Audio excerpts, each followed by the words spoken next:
క్రికెట్లో ఏ ఒక్క అంశంలో బాగా రాణిస్తే సరిపోదు.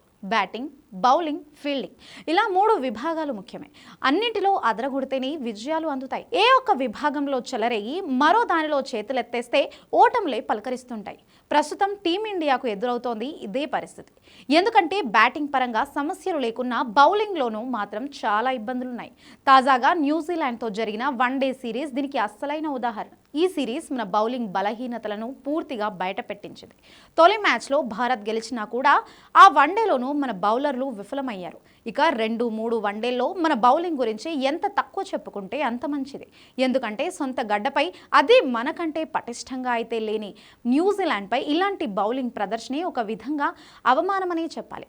ముందు రెండో వన్డే గురించి మాట్లాడుకుంటే మన బౌలర్లు అస్సలు ప్రభావం చూపలేకపోయారు.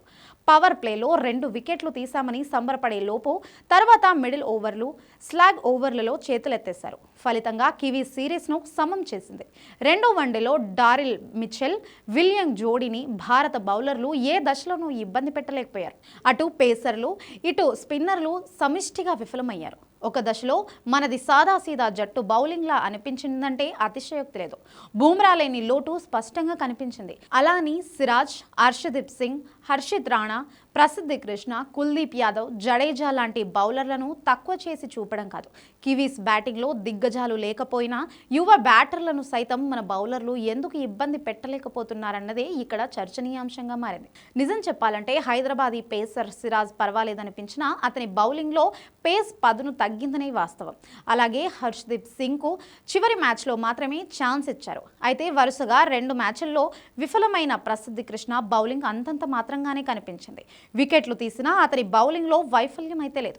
మ్యాచ్ విన్నర్ కూడా కానీ ప్రసిద్ధి కృష్ణను ఎందుకు తుది జట్టులో కొనసాగిస్తున్నారనేది గంభీరే చెప్పాలి. ఇక హర్షిత్ రాణా తన ప్రియ శిష్యుడు కావడంతో అతనికి వరుస అవకాశాలు ఇస్తూనే ఉన్నారు. వికెట్లు తీస్తున్నా రాణా భారీగా పరుగులు ఇచ్చేస్తున్నాడు. ఈ వైఫల్యం కవర్ చేసుకునేందుకే బ్యాటింగ్ మీద ఫోకస్ పెట్టాడేమో అన్న విమర్శలు కూడా వినిపిస్తున్నాయి. అటు జడేజా స్పిన్ మ్యాజిక్ పనిచేయడం లేదు.